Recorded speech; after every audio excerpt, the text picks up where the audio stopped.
History is a story told by the victors, its chapters written and unwritten by those in power. But some stories refuse to be erased. They survive, not in grand libraries of empire, but in silence and stone, waiting for a moment to speak. High in the mountainous plateaus of Ethiopia, a truth has been guarded for millennia, a narrative that does not lead to Rome, but back to the ancient heart of Africa. It suggests the scripture known to billions is an incomplete work, missing a passage so critical its absence has shaped the world we know. In the remote fastnesses of the Ethiopian highlands, monks have finally released a translation of a resurrection account held in seclusion for centuries. It is a text that describes the immediate aftermath of the resurrection, a raw, visceral encounter with the divine. It depicts a moment not of serene understanding, but of shattering, world-altering power. The witnesses saw a man who was dead, now alive. The laws of nature had not been bent, they had been broken. And the text suggests this unfiltered miracle, this direct evidence of life beyond death, was a truth deemed too volatile, a key to a freedom that institutions were never meant to grant. The implications are immediate, unsettling, and impossible to ignore. To understand their weight, one must first understand the guardians. Long before they were considered men, they were chosen. In monastic schools hidden within Ethiopia's rugged landscapes, young boys were trained for a single, sacred purpose. They were not wandering mystics or tellers of folk tales. They were living archives, scribes, and sentinels. Their education was a forge, shaping them into instruments of preservation. They learned the ancient ecclesiastical language of Ge'ez, mastering the intricate art of copying texts by hand, their minds trained to memorize entire volumes without a single error. According to the unwritten laws of their orthodox tradition, these monks were assigned to protect theological works considered too profound, too dangerous for general circulation. As centuries of turmoil unfolded, invasions, civil wars, and pressure from foreign religious powers, the great libraries of the world became targets. But when their own churches were threatened, these guardians did not negotiate. They did not hide their treasures in cities. They vanished. Taking the manuscripts with them, they journeyed into the crucible of the earth itself, to places where armored brutal inaccessibility. They were vaults, designed not for comfort, but for permanence. To enter these gates was to make an irrevocable choice. It meant severing all ties with the world below. No family, no village, no return. Illness or injury was a fate to be met alone. This was not seen as a tragedy. It was a sacred transaction. Distance from the world was the price of keeping a single word untouched by it. Within these fortresses of faith, not all knowledge was treated equally. While common scriptures were read and copied, certain writings were sealed away in inner chambers, places most monks were forbidden to enter.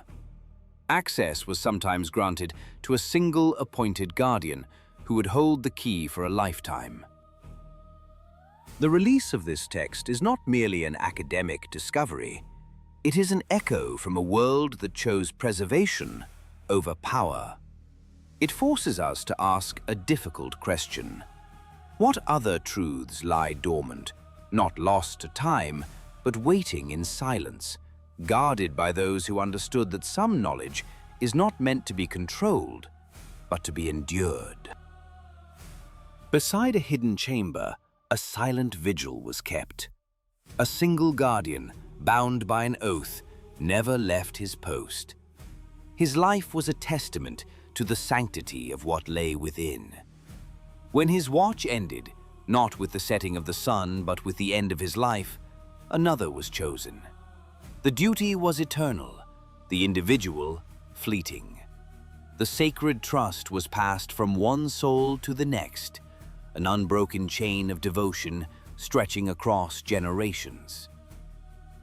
To shield this fragile knowledge from a volatile world, the architects of this system devised a protocol of radical decentralization.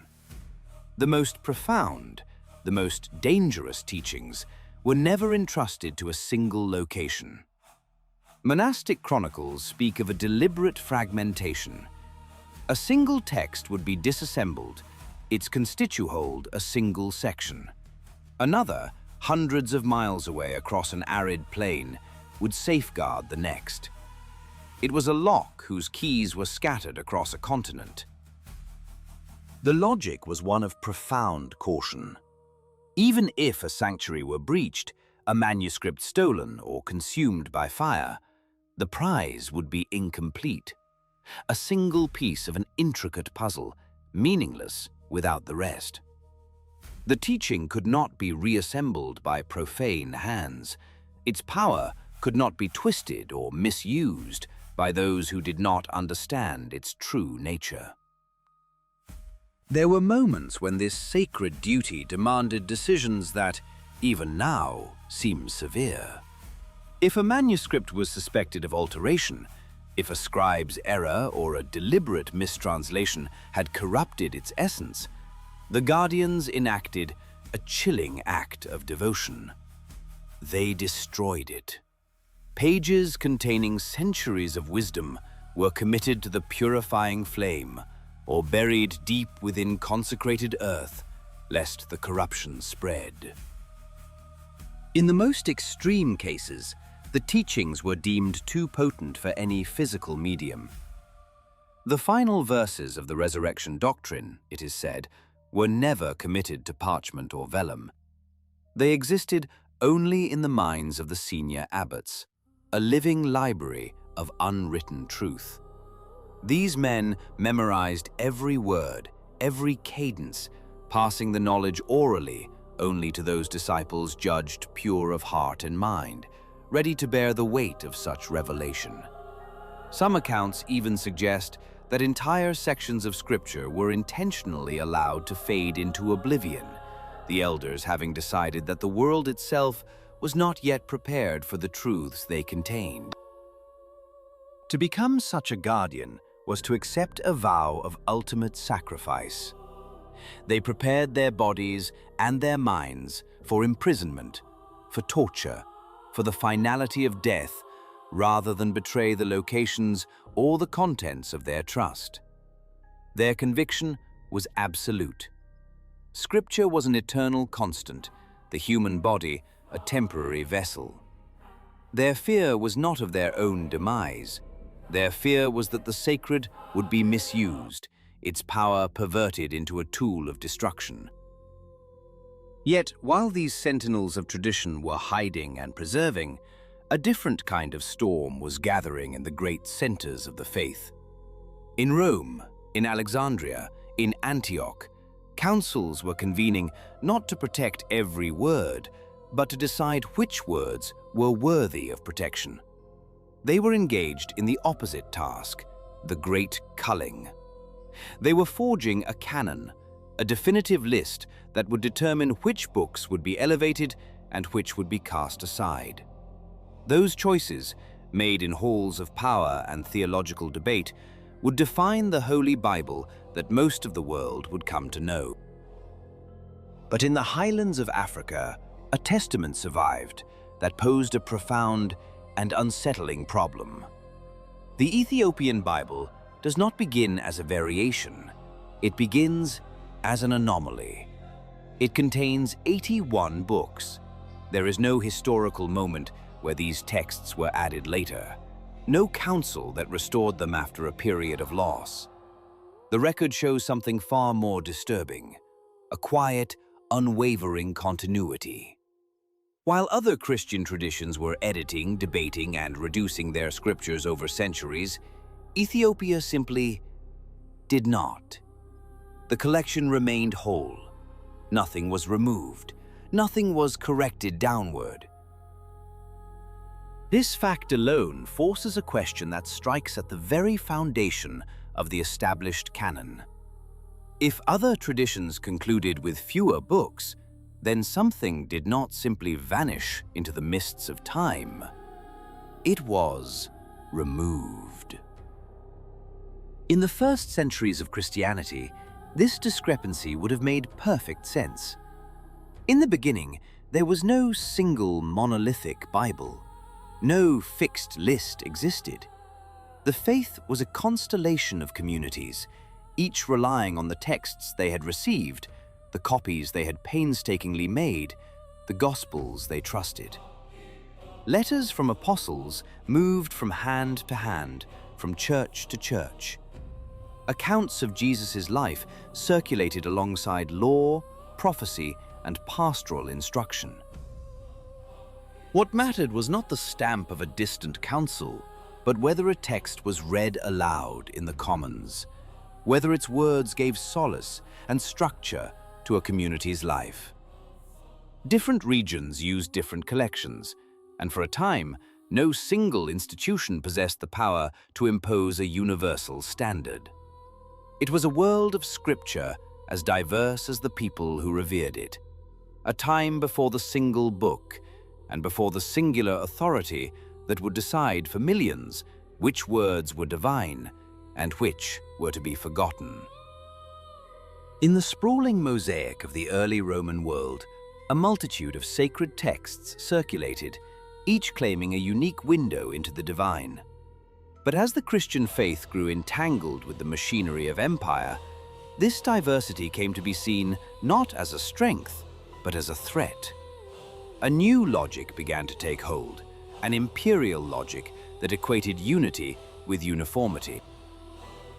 To achieve this singular vision, agreement was required.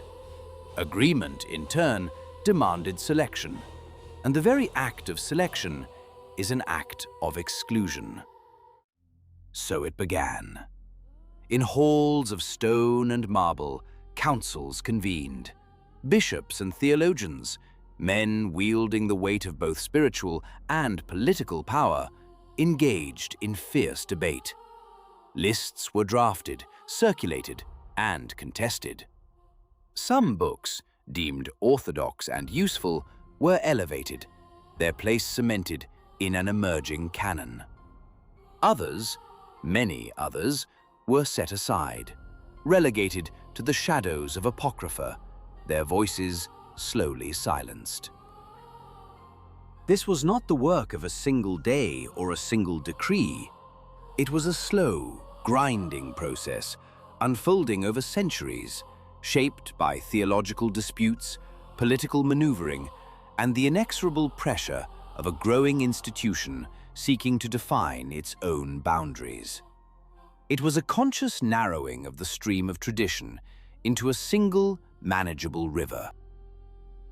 Yet far to the south, beyond the reach of Roman edicts and the intense gravity of its councils, a different history was being written.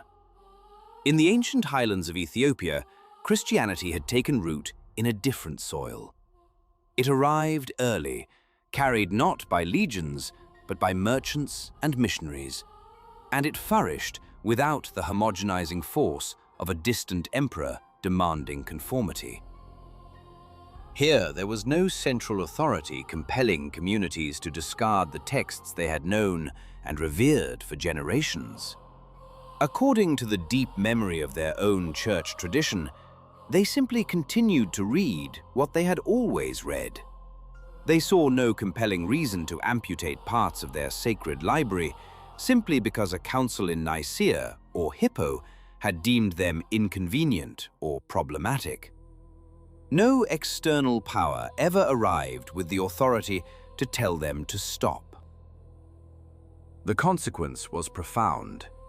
The Ethiopian biblical canon remained vast, a living library preserving narratives and wisdom that were being systematically forgotten elsewhere. Today, it numbers 81 books, a testament to this uninterrupted tradition. Crucially, these texts were not hidden away as esoteric secrets or treated as mere curiosities. They were the lifeblood of a community. They were chanted in liturgies, studied by monks, and copied by hand, generation after generation, by scribes who saw their work as a sacred trust. They were not archaeological artifacts rediscovered in a desert cave. They were the daily bread of a living faith, shaping its art, its ethics, and its understanding of the cosmos. Meanwhile, in the West, these same texts were fading from memory. Their exclusion was not always a clear verdict on their truth or falsehood. Often, it was a matter of convenience. Some books complicated a theology that was being streamlined for mass consumption. Some presented a vision of the world that was difficult to control. Others asked questions about authority, suffering, and the nature of God that were deemed too dangerous for the laity. Over time, this deliberate exclusion hardened into permanent absence. A curated story became the only story. What is so unsettling is the simultaneity of it all. While scriptoriums in Europe were allowing certain texts to crumble into dust, scribes in Ethiopia were meticulously re-inking those very same words. The loss was not universal, it was regional. Christianity did not forget these texts everywhere. It forgot them in specific places for specific reasons. This great divergence helps explain why Ethiopian Christianity can feel so unfamiliar to those raised in Western traditions. It is a faith that breathes a different air, shaped by a wider horizon of sacred narrative.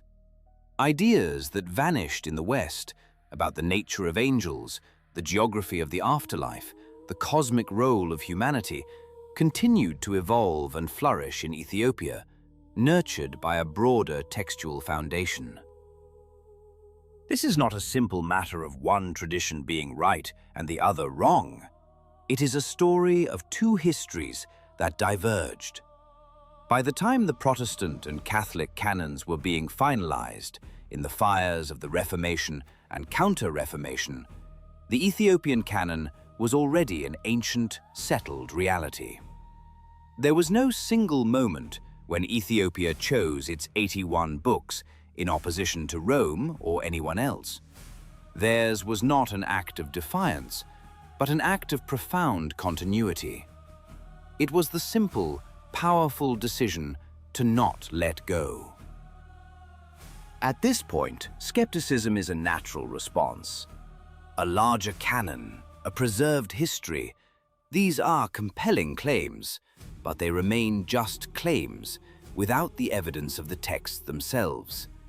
They exist as a ghost library in the Western imagination, an echo of a faith that might have been. To understand what was lost, one must look at what was saved.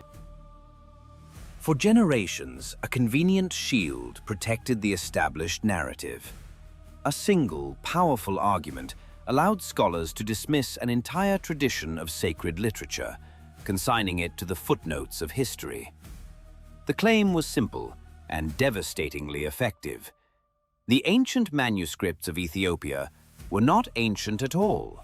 They were, it was argued, mere medieval copies, transcripts penned long after the great theological battles had been fought and won, long after the core of Christian belief had been forged in the councils of Rome and Constantinople. As long as this assertion stood, the content of these texts, their unique stories, their different canons, their distinct theological perspectives, did not need to be engaged with seriously. If they were late, they were derivative. If they were copies, their unique features could be explained away as provincial error, the misunderstandings of a faith received at a great distance from its source. The argument acted as an intellectual firewall, preserving a familiar, centered history of the faith. But that fortress, seemingly impenetrable, was about to be breached. It would not fall to theological debate or historical argument, but to the cold, impartial gaze of modern science. The shield collapsed when, after decades of profound hesitation, the guardians of Ethiopia's remote mountain monasteries finally gave their consent. This reluctance was not born of obstruction, but of deep reverence, a fear of desecrating holy relics that had survived for a millennium, and of inflicting irreparable damage upon pages that could never be replaced. The tool that would rewrite history was radiocarbon dating. Its principle is one of absolute material honesty. It listens not to the stories told about an object, nor to the reputation it has acquired over centuries. It ignores tradition, dismisses belief, and bypasses human interpretation entirely. Instead, it measures the inexorable decay of carbon-14 within the very fabric of the thing itself. The animal skin stretched into parchment, the organic compounds mixed into ink. To perform this test, a microscopic sample must be taken, an act of violation, however small, against a sacred object. It was this act that had been resisted for so long. The moment of reckoning arrived with the analysis of the Garima Gospels, two breathtakingly illuminated volumes housed in a remote highland monastery. Long admired for their artistry, they were comfortably categorized as masterpieces of the 11th or 12th century. Microscopic samples, taken with surgical precision, were sent to laboratories. When the results returned, they sent a shockwave through the academic world. The data was unambiguous. The parchment, the very foundation of the books, dated not to the Middle Ages, but to a period between the 4th and 7th centuries.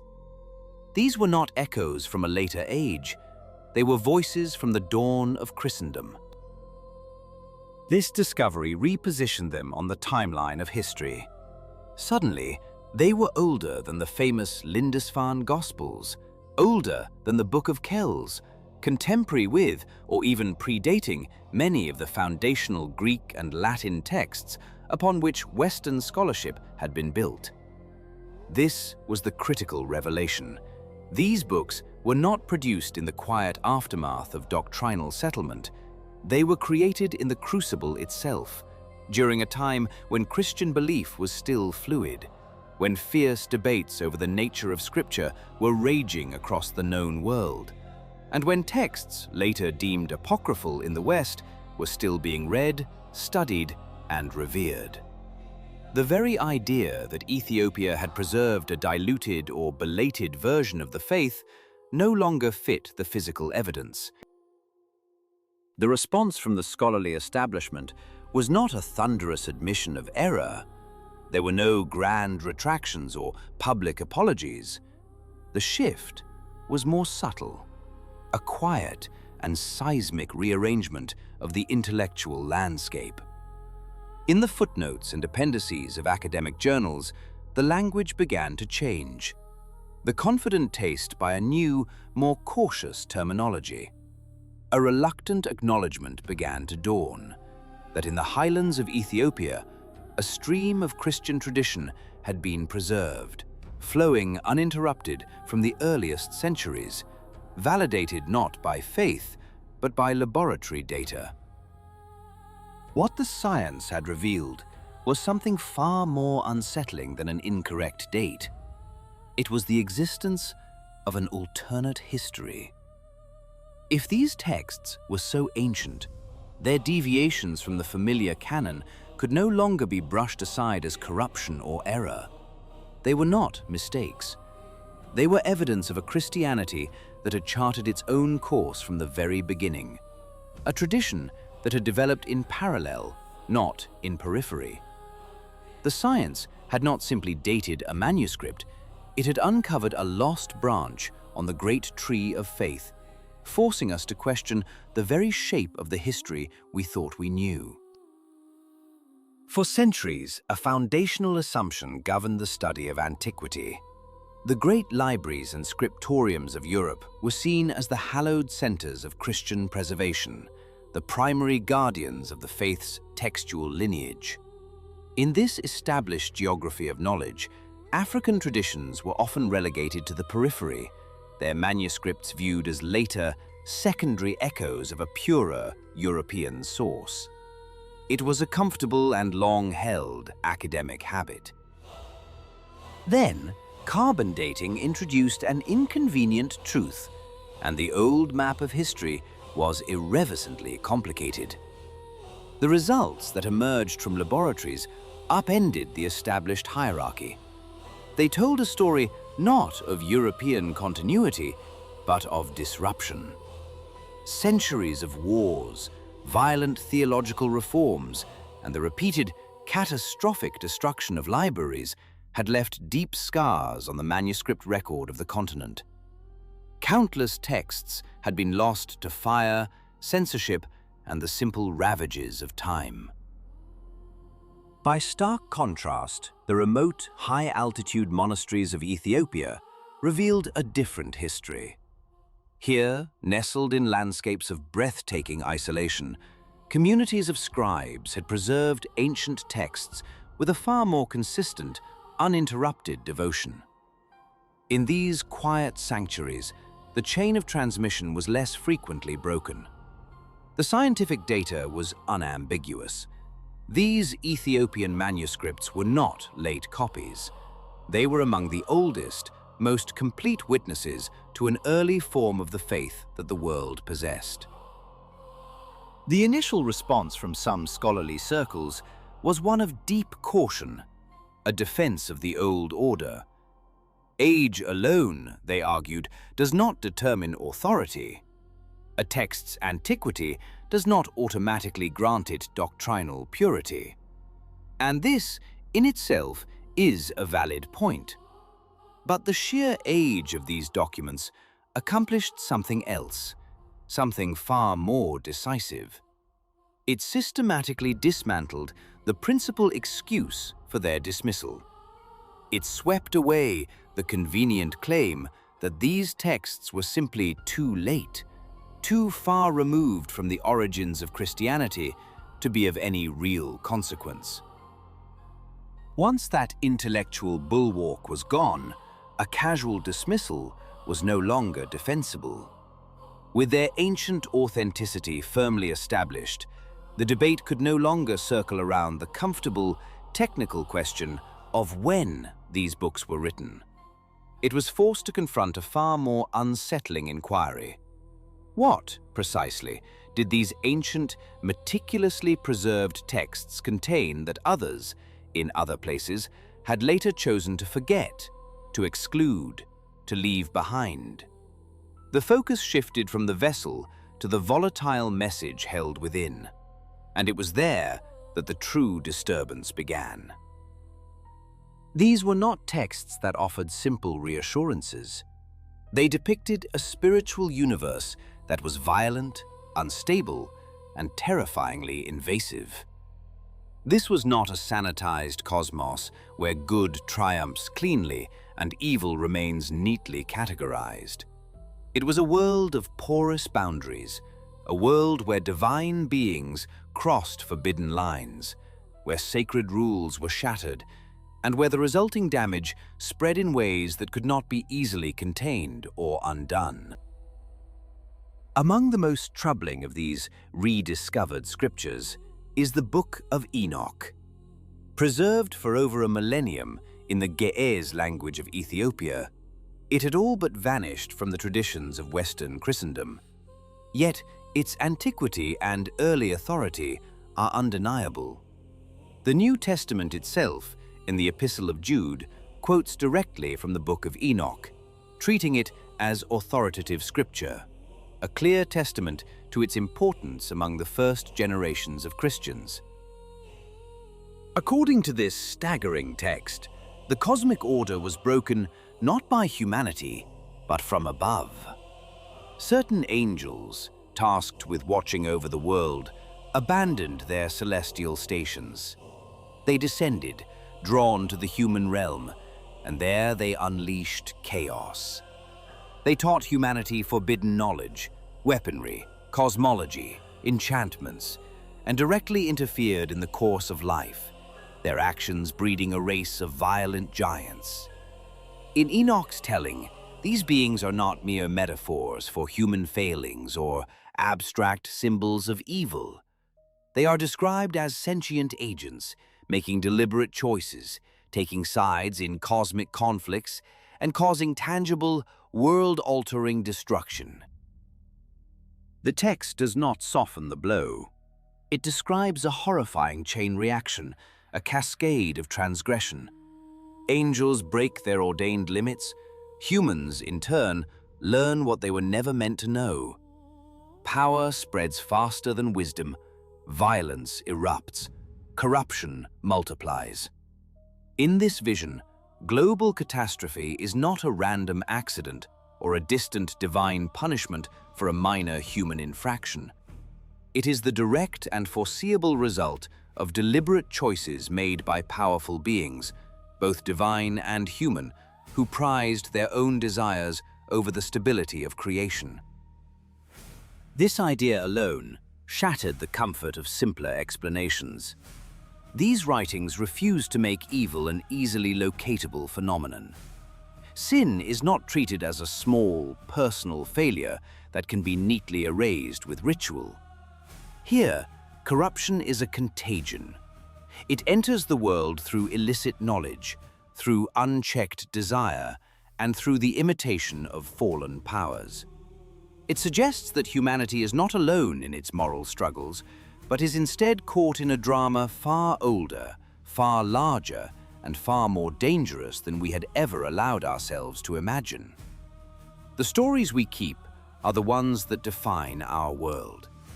But perhaps the truest reflection of who we are lies not in the tales we choose to tell, but in the ones we have desperately tried to silence. Within the architecture of these ancient narratives, knowledge is a burden.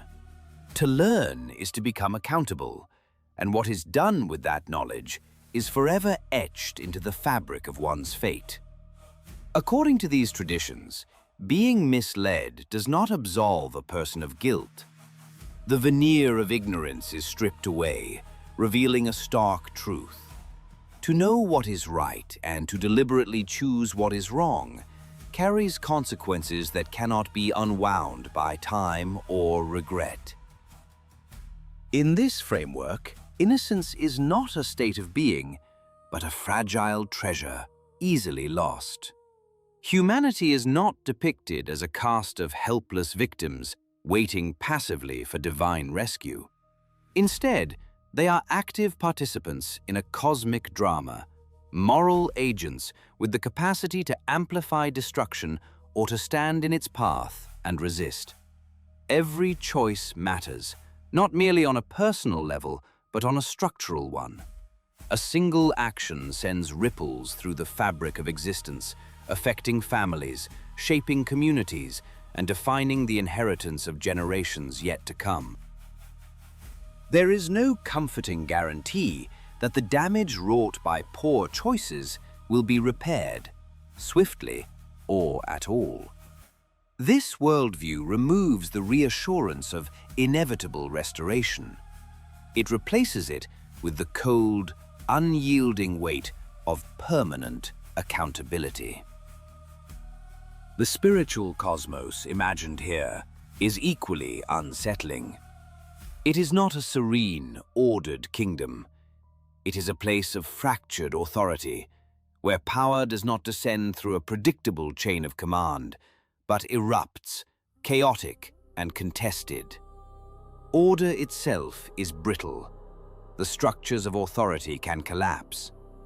Punishment for transgression is severe, but the promise of restoration remains profoundly uncertain. In some interpretations, the very systems of the divine are seen as vulnerable, capable of failure should their foundational boundaries be ignored. This is a world that cannot be easily summarized, controlled, or reduced to a simple creed. It demands constant, rigorous attention from the reader, a perpetual state of moral and intellectual vigilance.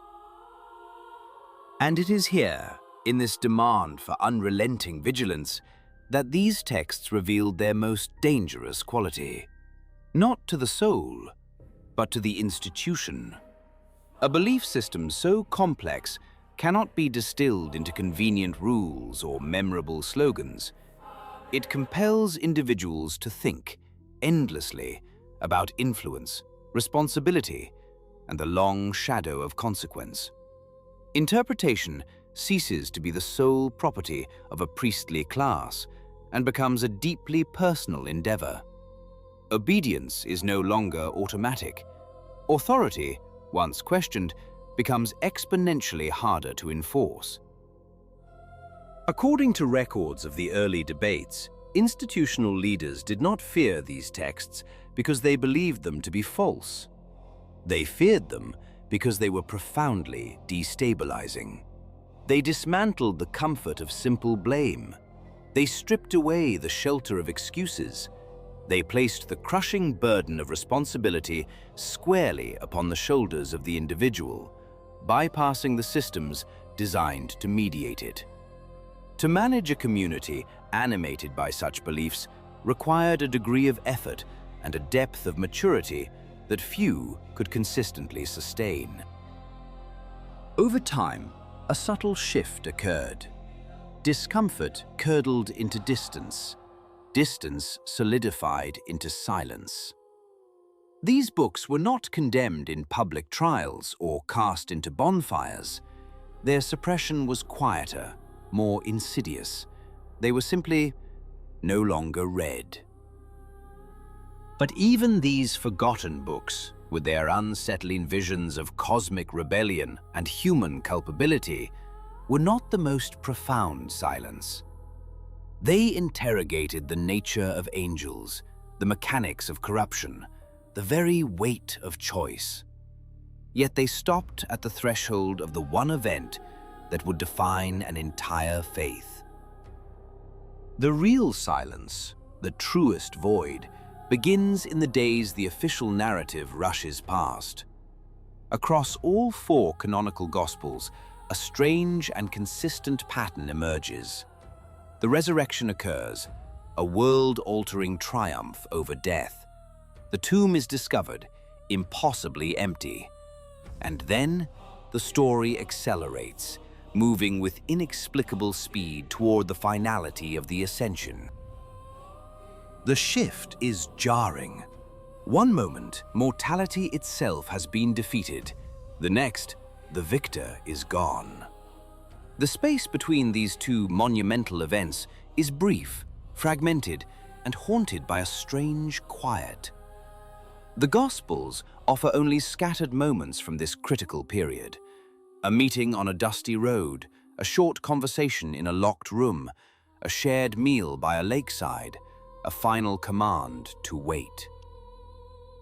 There is no sustained teaching, no detailed explanation of the new reality, no long, clarifying instruction, the very heart of victory, suggesting that the most transformative moments are not those of grand pronouncements, but of quiet, unrecorded passage. In the architecture of the Christian narrative, certain pillars are monumental. The Sermon on the Mount, as recorded in the Gospel of Matthew, is one such pillar, a sprawling, multi-chapter foundation of ethics and theology. An ocean of ink has been spent dissecting its every word.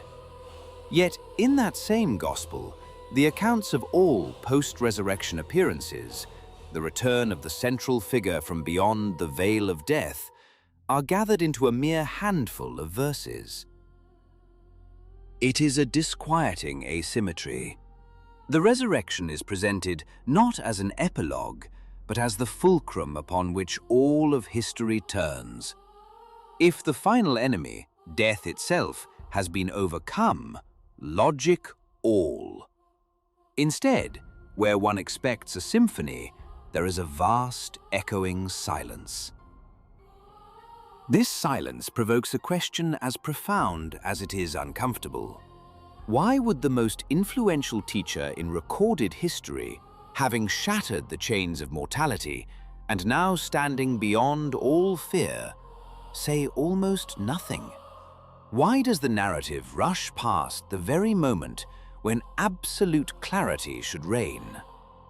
The teachings that have shaped civilizations, parables of seeds and soil, warnings of judgment, lessons on forgiveness, were all delivered before the world that came after. Where death was proven not to be, there was almost no new instruction at all. This was not a void that went unnoticed by the first believers. For the fledgling communities of the 1st and 2nd centuries, this period, the 40 days between resurrection and ascension, was a theological lacuna, a source of intense debate and speculation. Historical records of early Christian disputes reveal a deep preoccupation with this gap. Some argued that crucial teachings were indeed given, but were never recorded for public consumption. Others contended they were esoteric truths, shared only with a trusted inner circle, too potent for the masses. What is certain is that this window of time mattered with a desperate urgency to the early church, an urgency that has been smoothed over and forgotten by later traditions. Over centuries, the focus of theology began to shift. The weight of inquiry moved to the cross and the empty tomb as events in themselves, a belief to be held before death and a salvation to be received after it. The days in between, this mysterious interlude, were recategorized. They became a transition, not a destination, a brief, miraculous stopover, not a new school of thought. The resurrection was reframed as the final punctuation mark on a life lived, rather than the first sentence of an entirely new chapter. This choice simplified the story, making it more portable, more easily defined. But it also left something unresolved, buried in the foundations of the faith. Yet not all traditions consented to this silence.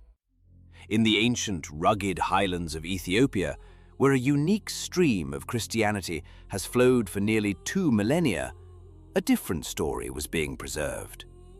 According to the deep memory of its church, texts existed that did not gloss over these days, but focused on them with unwavering intensity. These were not treated as devotional extras or folk legends. They were held as sensitive, potent material, preserved with the utmost care and deliberately separated from public teaching. The question then becomes one of survival. How could such writings endure when the rest of the Christian world allowed the silence to become doctrine? The annals of Ethiopian monasticism provide a compelling answer. These texts were transmitted under severe restrictions. They were not copied freely in scriptoriums or taught openly to the laity. They were passed from one trusted hand to the next, a tightly controlled manuscript tradition designed to protect knowledge deemed too volatile for the uninitiated. In some monasteries, they were guarded alongside other texts already considered difficult or destabilizing, works that challenged simple interpretations of reality. What makes this narrative gap so unsettling is not merely what is missing, but the sheer consistency of its absence elsewhere. It is a conspicuous void across cultures and continents. A moment that should have been the keystone of the entire structure was reduced to a narrative footnote. A period that should have carried the ultimate weight of revelation was passed over with perplexing speed. By the time modern scholars began to turn their attention back to this period, the silence itself had become a clue, an anomaly pointing to something lost or deliberately hidden. And when the gaze of inquiry finally turned back toward that ancient quiet, it was led, inexorably, to the very traditions that had refused to let it settle. The search for what was unsaid in Jerusalem and Rome found its destination in the guarded libraries of the Ethiopian plateau, and to the material that had been kept out of sight for an age. The human quest for meaning is often a search not for loud proclamations, but for the whispers preserved in the margins of history, for the truths that were deemed too powerful to be spoken aloud. In the ancient highlands of Ethiopia, guarded by ritual and the slow passage of centuries, a text lay in breathing silence. Copied by scribes on fragile vellum, its ink a testament to unwavering devotion, it was a secret held within the heart of one of the world's oldest Christian traditions. For generations, it was protected, revered, and profoundly restricted, its words a current of knowledge flowing only through the most trusted channels, unread by the wider world. That long silence began to break in the early 2020s.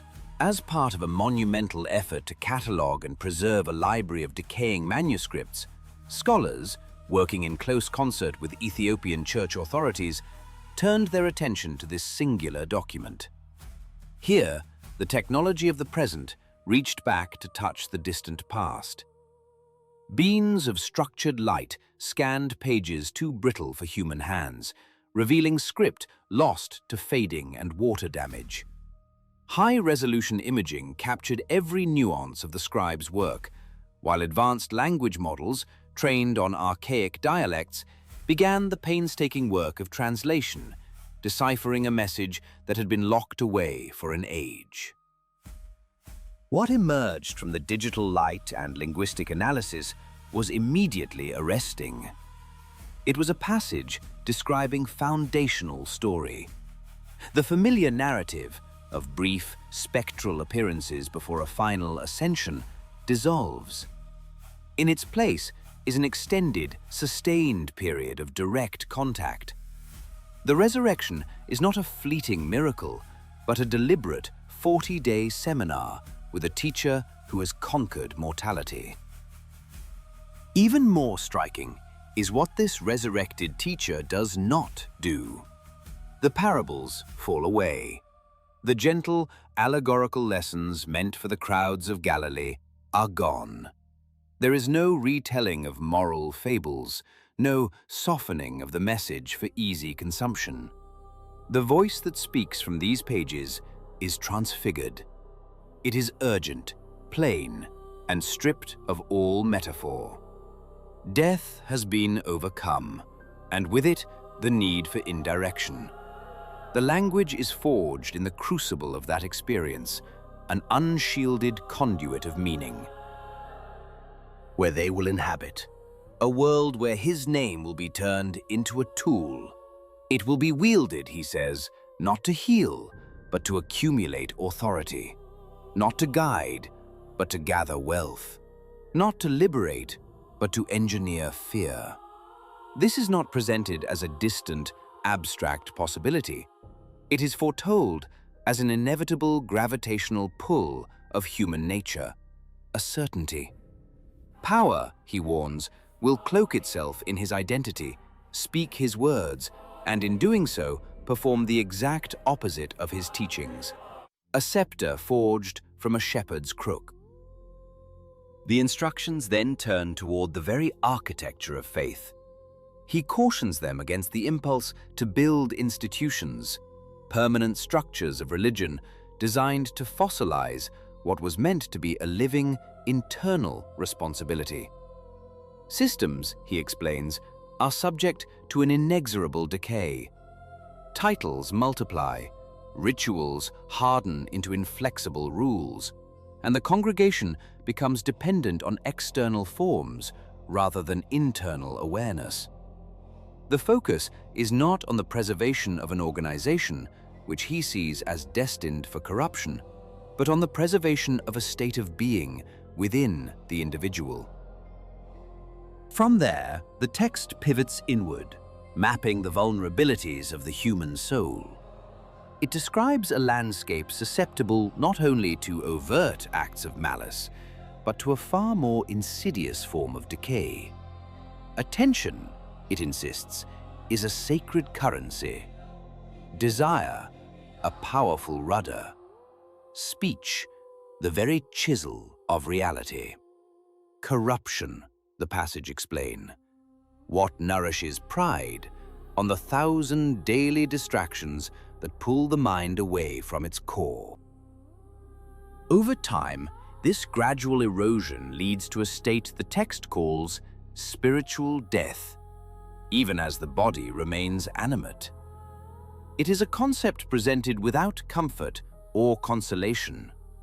A person can continue to function, to speak, to participate in the mechanics of society, to all outward appearances be entirely alive, yet be internally collapsed, a hollow echo in a living form.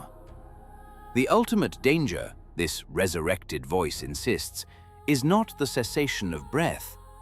It is the quiet, unnoticed extinction of the soul, a life lived as a shadow, long after the inner light has been extinguished.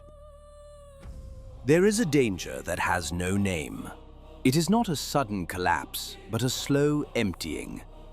It is the peril of becoming hollow while the body is still in motion, a life that continues its routines long after its meaning has departed.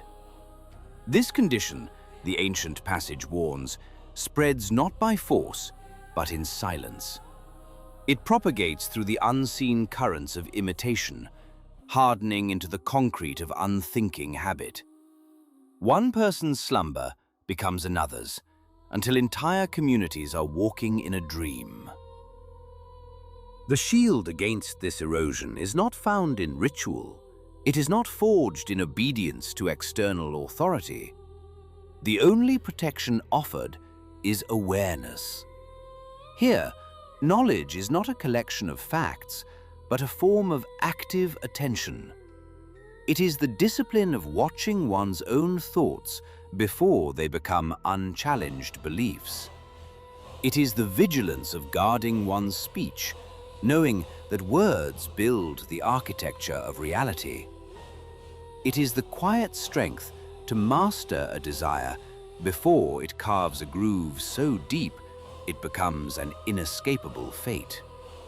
This is not presented as gentle guidance or optional wisdom.